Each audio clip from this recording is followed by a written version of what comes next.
Miércoles 9 de diciembre, saludos señoras, señores, bienvenidos después de este largo puente a esta revista de prensa. Un paseo que hacemos cada mañana por el kiosco, por las portadas de los periódicos que se editan en la provincia de Córdoba, El Día, ABC, la prensa digital, y como cada miércoles nos acompaña Rafael Aranda. Rafa, bienvenido. ¿Qué tal? Buenos días. Redactor jefe de Diario Córdoba, como sabe.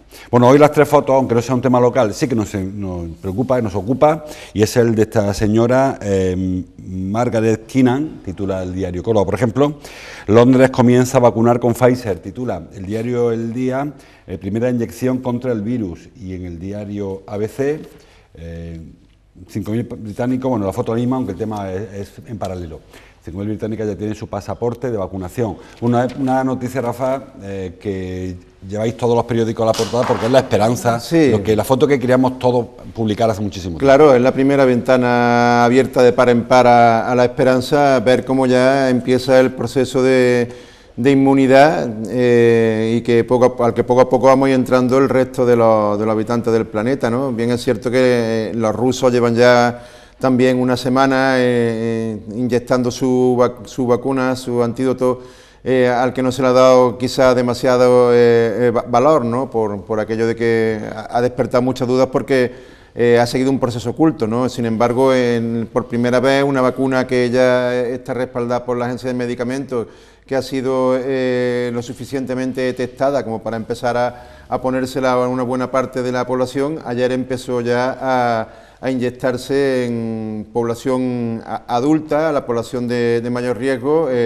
con la intención de que a partir de ahí se abra el calendario al que poco a poco vamos entrando los demás. Se prevé que en España, como saben, empiecen en enero ya a inmunizarse a la población. Ayer empezó una señora de 90 años, también forma parte de una puesta en escena que se trasladó a nivel mundial. A título de anécdota, están buscando personas mayores. La segunda persona que se vacunó se llama William Shakespeare, que suena que tiene ya el hombre unos años, ¿no?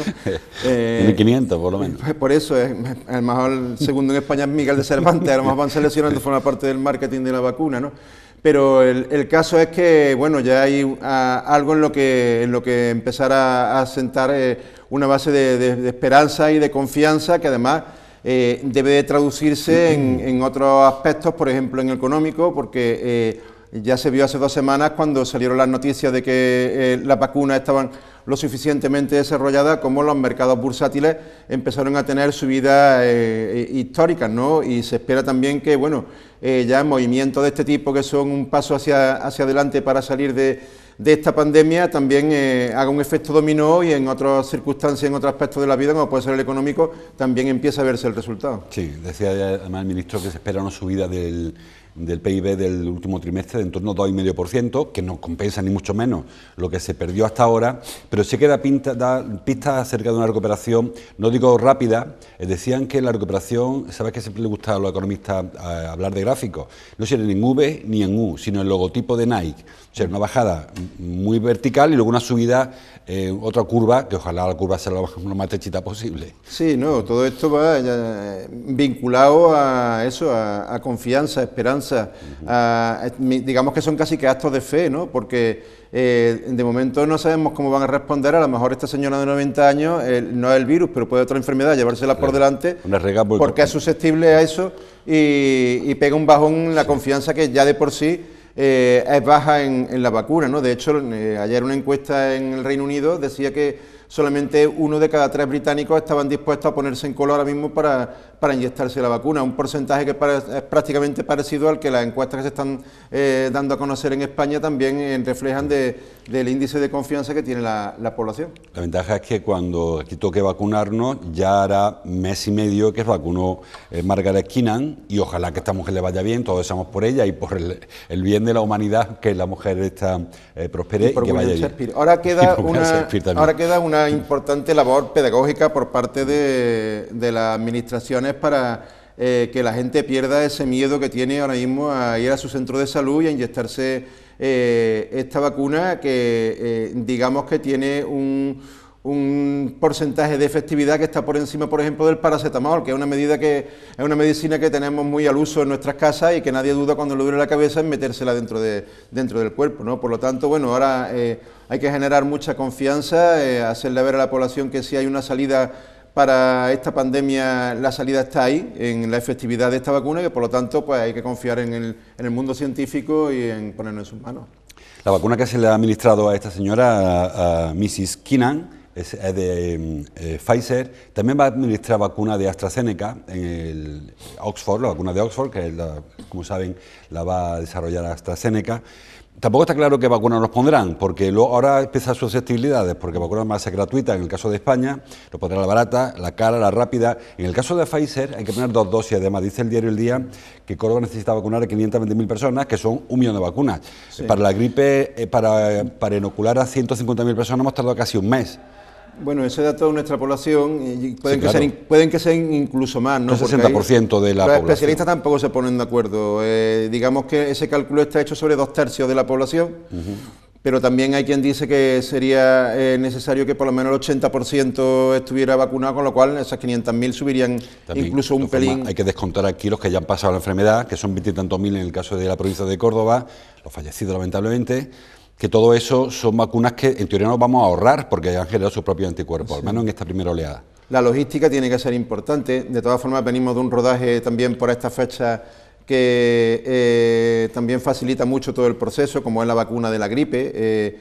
Dado el porcentaje o la cifra de ciudadanos que se ponen la vacuna de la gripe cada año, bueno, pues se estima que posiblemente, siguiendo el mismo proceso, la misma logística, sea posible que en el periodo de aquí al otoño, que es cuando se espera que esté más o menos casi todos los que tienen que inmunizarse hayan pasado por el centro de salud, pues lo hayan podido hacer, ¿no? De momento, de todas formas, hay que mantener la precaución hasta que todo este proceso de vacunación se lleve a cabo, y nadie debe de olvidar que debe de seguir manteniendo esa regla de las 3 M's que desde el minuto 0 nos han dicho, el de las mascarillas metro y mano, o sea que, pero eso incluso una vez vacunados, porque una vez vacunados, hasta que realmente se compruebe el proceso de que la vacuna es eficaz, puede transcurrir un periodo de aproximadamente 1 año, es decir que hasta las navidades del año que viene, final 2020, invierno de 2021, es posible que todavía sigamos sometidos a una serie de restricciones, una serie de medidas que la prudencia nos aconsejan y que las leyes además nos deben de obligar. Sí, hay que seguir con la precaución, y porque esto es solamente una medida, como decía Rafa, que está todavía sobre la mesa, se está empezando a aplicar para inmunizar a la población, pero mantengamos la precaución en cualquier caso. Bueno, más cosas, los periódicos, aparte del tema. Bueno, en cuanto a los datos COVID, hay que decir que el fin de semana largo ha sido bueno, se ha bajado por fin de los 200, Córdoba llegó a estar a la capital por encima de los 700, estamos ahora en 203, me parece, que es la tasa de incidencia por 100.000 habitantes, se ha bajado a la tercera parte. Sobre todo, bueno, muy interesante que ya los contagios diarios estén por debajo de los 50 en más de un día, y que, aunque claro, ese dato también en el puente, ahora cuando vengan los reajustes esta semana después de los festivos, posiblemente haya un repuntito más, pero también es interesante que siguen superando la alta hospitalaria a los ingresos hospitalarios, que sobre todo lo que más hay que tener en cuenta en este caso. Con todo, bueno, pues en Córdoba ahora mismo hay más de 7.000 casos en activo, son 7.000 casos que potencialmente, si no se encuentran bien aislados, pueden contagiarse, pueden ser armas de contagio. Pero vamos, el dato significativo es que la alta ya están superando muy con creces a los casos de contagios que se ven a diario. Eso sí, ahora vienen unas fechas que son proclives al contacto, a que todos nos relajemos un poquito, a que pensemos que por qué a nosotros nos va a suceder y que seamos muy efusivos en nuestros abrazos, en nuestras celebraciones, y hay que tener mucho cuidado porque la tercera ola, si llega, que todo apunta que va a llegar a partir del mes de enero, puede ser incluso peor que esta segunda ola. Hay 7.900 personas con el virus hoy en la provincia de Córdoba y solo 138 hospitalizados. O sea, hay 7.700 y pico que están por la calle. Esperemos que muchos estén en sus casas, lógicamente, pero que el virus sigue estando en la calle, hay que traer precaución en ese sentido. Bueno, avanzamos. Hoy trae el diario ABC, la primera página, un asunto sobre el Rabanal 21, una publicación, una información de Rafa Ruiz. Dice, los administradores de Rabanal 21 apuestan por la continuidad del Tecnoparque. Recuerde que en mayo hubo concurso de acreedores, se puso en cuestión incluso la viabilidad del Tecnoparque, porque había quien pensaba que era mejor echar la persiana y repartir lo que quedara del cadáver. Rabanal es una sociedad semipública, está ayuntamiento, junta, universidad, está la Caixa, creo también hay, y bueno, son quienes tienen realmente las deudas. Sí, bueno, el informe de los administradores concursales es un poco esperanzador, digamos, entre comillas, dentro de la gravedad de la deuda que tiene en sí el parque. Tiene solicitado nada más que en préstamos en torno a unos 23 millones de euros, que eso cuesta trabajo devolverlos, pero más allá de que posiblemente se haya valorado que el potencial que tiene el parque, que todavía está sin explotar, que es por causas que requerirían largo tiempo de analizar, posiblemente porque no se haya divulgado bien las posibilidades del parque, otras porque a lo mejor incluso el parque no sea conveniente que esté donde esté, etcétera. Una apuesta política muy timorata, porque sí, el parque de Málaga se disparó en su día por una apuesta importante, digamos, de la Junta. Sí, apenas se ha vendido, después cada vez que ha asomado a la cabeza alguna posibilidad de autofinanciación, se le han puesto trabas burocráticas una tras otra, como fue el centro comercial que todavía no se ha visto, con una venta de terrenos que podía haber financiado parte del parque. El caso es que el parque, aparte de eso, del potencial que puede tener, que todavía puede tener un margen de crecimiento que está sin avanzar, que es desarrollo de 0 a 100, ahí se da la singularidad de que hacer una empresa semipública, muchos de los que deben, que son representantes institucionales de la propia banca, también son acreedores, son instituciones que están demandando también a... Y que van a decidir cómo se les paga a los que... Cómo se les paga, con lo cual, bueno, pues me imagino que cuando hablas enfrente de un espejo es muy fácil llegar a un acuerdo, ¿no? Y entonces... no, porque claro, ahora esos 20 millones de euros que decía Rafa de deuda, casi todos son, por ejemplo, de la agencia IDEA. Ahora, el representante de la agencia IDEA en el parque tiene que decir a sí mismo... Pues te voy a condonar la deuda, te vas a quedar sin cobrarlo esto, o te voy a dar una parcela, porque al final que le van a resolver es darle una parcela a cambio de su deuda. Sí, ¿cómo me lo voy a pagar? Pero en todo caso siempre será un acuerdo más sencillo a la hora de aplazar la deuda, de que si tienes que lidiar con alguien que, bueno, pues vela por su interés personal, ¿no? Por el interés de su propia empresa, ¿no?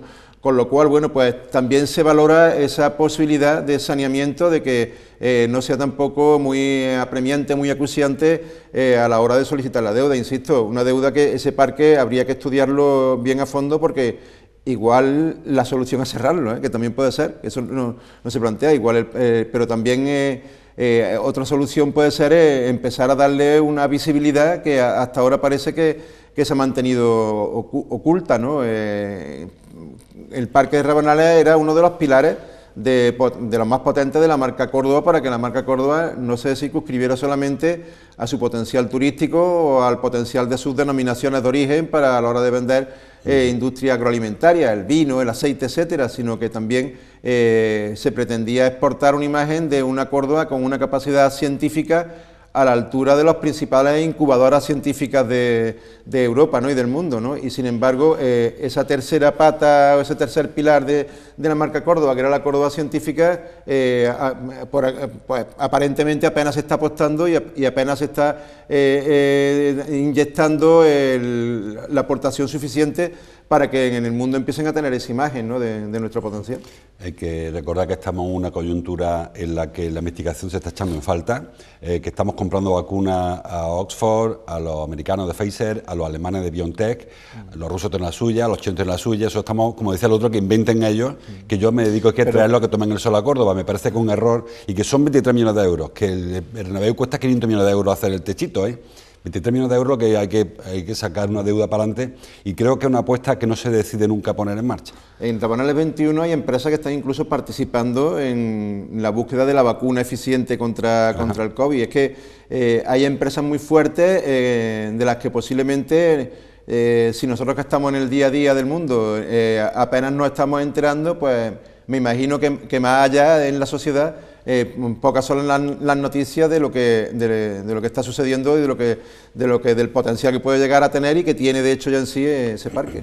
Bueno, pues eso, que dejen de inventar ellos, inventamos nosotros, que además la Universidad de Córdoba tiene una capacidad investigadora tremenda, que el parque se vinculó a la UCO precisamente al campo de Rabanales por su cercanía, porque pensaban que los propios investigadores de Rabanales de la universidad podían también trabajar en proyectos de investigación ya pensando en la esfera privada, y aquello pues no ha sido capaz en ningún momento, ningún gobierno, de ponerlo en marcha. Es que ni siquiera empresas tecnológicas de Córdoba se han implantado ahí, o sea que si no hemos sido capaces o no han sido capaces ni siquiera atraer a la propia empresa tecnológica de Córdoba, que muchas están por ahí dispersas, cuando se pretendía incluso que ese parque propiciara la sinergia entre unas y otras para que se enriquecieran a su vez de compartir ese espacio físico.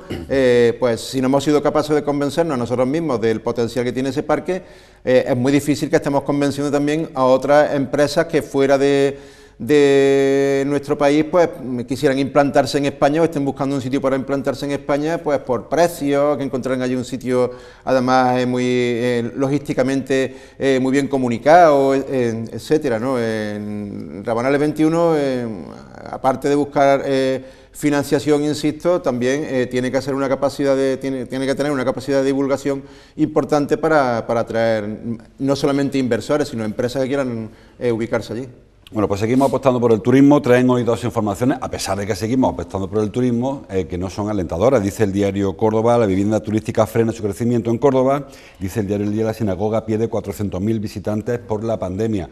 Hemos puesto todos los huevos en el mismo cesto, el del turismo, y el turismo pues no está funcionando. Y las consecuencias son las que estamos viendo, la crisis económica que nos viene ahora después de la pandemia. De todas formas, lo de la vivienda turística es una noticia negativa según se mire, también puede tener su punto de vista positivo. Bueno, digo negativo porque no se abren más viviendas, sí, porque no hay turistas que vengan, evidentemente. Sí, si bien es cierto que ahora mismo es que no tienen actividad ninguna y que la mayoría de las viviendas estas turísticas se están derivando ya al alquiler a familia, y no para el fin para el que al principio pues se había previsto. También es verdad que en este periodo en el que el movimiento turístico en la provincia y en la capital ha sido prácticamente cero, se han dado de alta también numerosas viviendas turísticas. Lo que pasa es que el crecimiento hasta ahora era una explosión, era una burbuja la que se estaba creando, y el crecimiento que ha habido este año ha sido muy poquito, pero sí es verdad que ha habido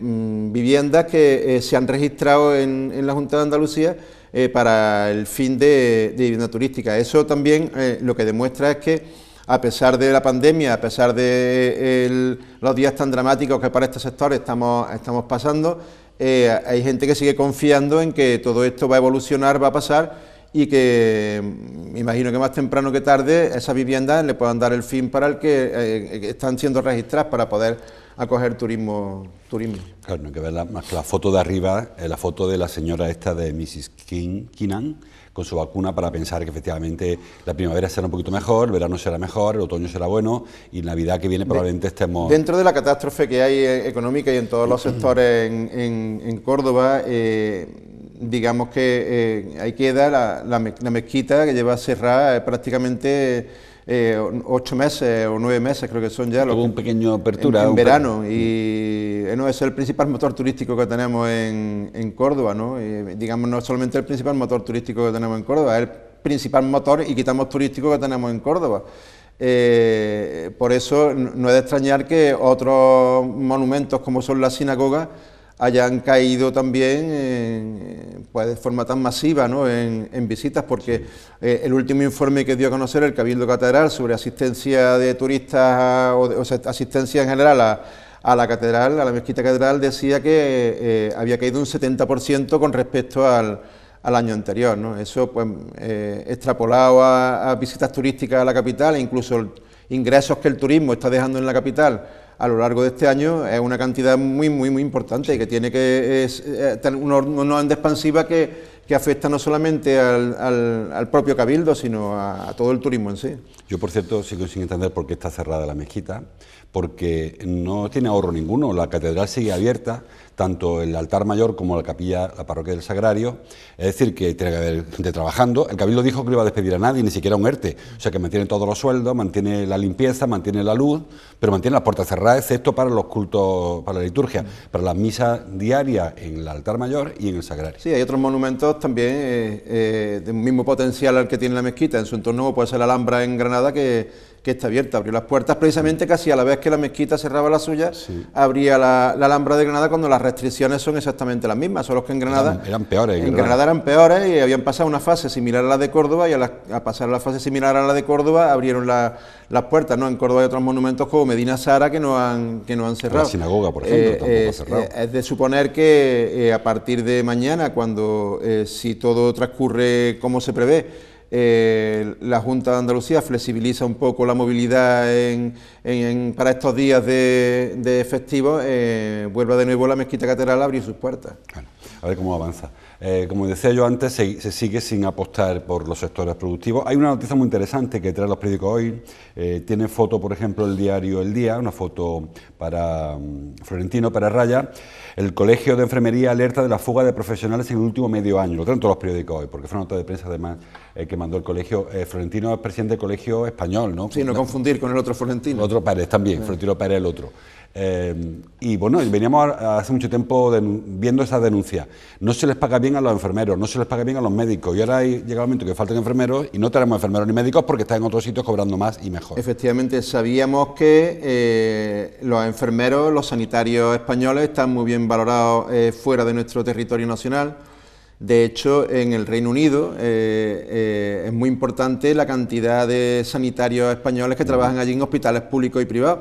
De hecho, raro es ir a un hospital en el Reino Unido y no encontrarse con que los enfermeros, prácticamente más de la mitad de la plantilla son españoles, y te lleves la agradable sorpresa de que entres a un hospital y te atiendan en un perfecto español, porque el que te está atendiendo o es de Madrid, o es de Sevilla, o es de Córdoba, o es de una ciudad, de una provincia española.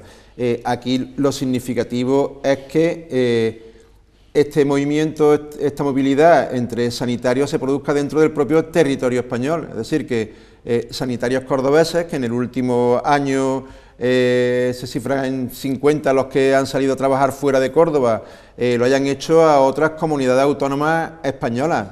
Se supone que las condiciones laborales dentro del mismo gremio, dentro del mismo sector, y dentro de la empresa pública, o casi que incluso dentro de la propia empresa privada, deberían ser exactamente las mismas. Sin embargo, la denuncia de ayer del Colegio de Enfermería lo que viene a poner un grito en el cielo de que hay distintas velocidades entre comunidades autónomas a la hora de pagar o de reconocer con el salario el esfuerzo que realizan los sanitarios, ¿no?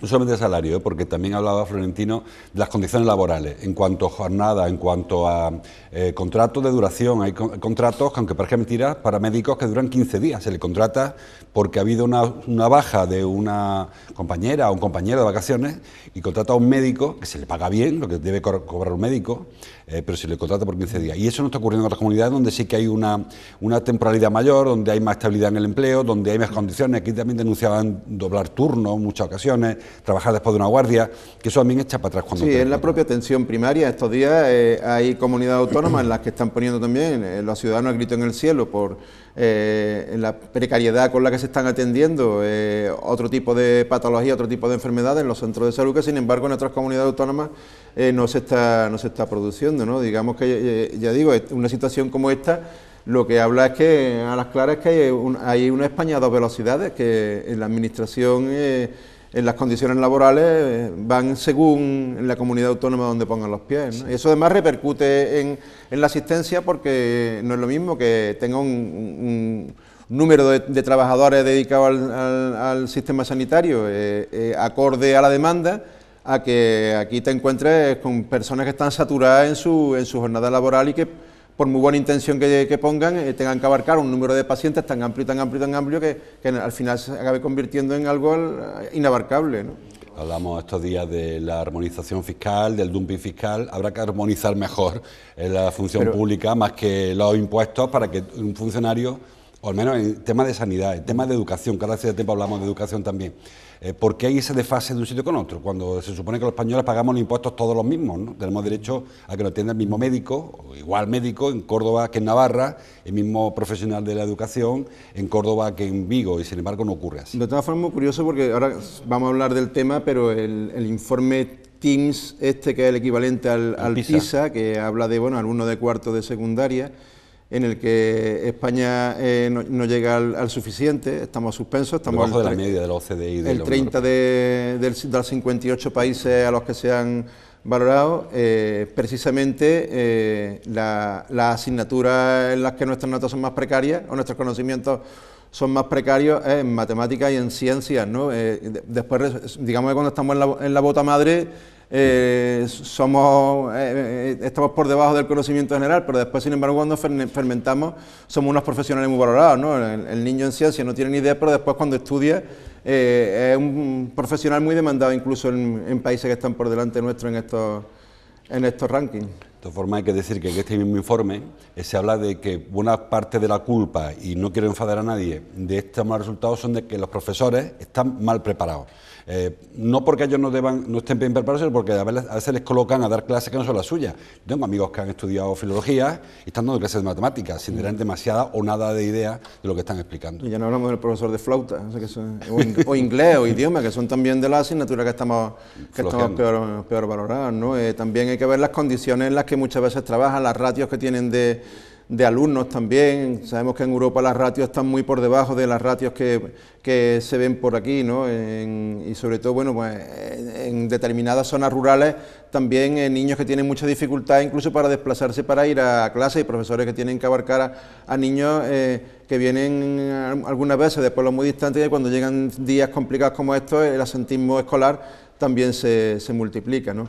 De todas formas, ya digo, bueno, aunque este informe en principio, en cuarto de la ESO, nos dan unas puntuaciones muy bajas, también a la hora de la verdad, científicos, médicos, ingenieros españoles son de los mejores valorados en Europa, y los que más buscan países como Alemania. El ingeniero español casi que el ingeniero está más buscado y más demandado en el mercado laboral que el propio ingeniero alemán por la formación que tiene el ingeniero español. Sí. El problema está quizás en la ESO, estamos en otro momento de estos que ocurre cada 4 años, de cambio otra vez del sistema educativo, la ley CELA que se va a cargar, la LOMLOE famosa, la ley BERT que se cargó en su día la LOCSE, y cada uno intenta poner su sistema en lugar de plantear un consenso. Creo que llegue nunca a este país, un país muy fracturado en ese sentido, pero hace falta que de verdad se piense en que la ESO, que la S de la ESO es secundaria y la O obligatoria, que ese es el problema quizás de este tipo de sistema que tenemos en este país, pues rinda efectivamente su objetivo, es decir, que consiga que los chavales acaben ese ciclo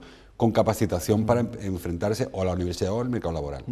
Sí, la educación, digamos que precisamente, porque es la base de toda la sociedad, debería de ser formar parte de un plan, un acuerdo, un consenso generalizado, independientemente de cualquier gobierno que entre durante determinado ciclo de la vida de un país, y sin embargo vemos que el que está más al socaire desde que llegó la democracia en España, ¿no? Que según el ministerio y según el color del ministerio se van cambiando las leyes, pero además cambios radicales de asignaturas que ahora son asignaturas que puntúan, otras que no puntúan, contenido de libros que cambian casi que radicalmente, ¿no?